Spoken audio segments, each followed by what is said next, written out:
Është zbardhur ngjarja e rëndë e ndodhur në orët e para të mëngjesit të së shtunës në Vlorë. Policia njofton zyrtarisht se personi i vetvarur është një 25 vjeçar banues në Vlorë.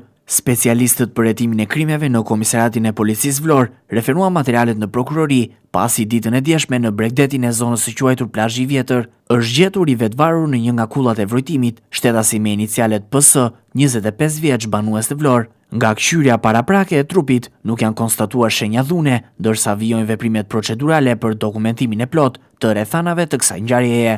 Ndërkohë, specialistët për hetimin e krimeve në Komisariatin e Policisë Sarandë referuan materialet në prokurori ku nisi procedimi penal për shtetasin me inicialet MR, 25 vjeç banues në Sarandë, pasi nuk i është bindur urdhrit të punojësve të policisë.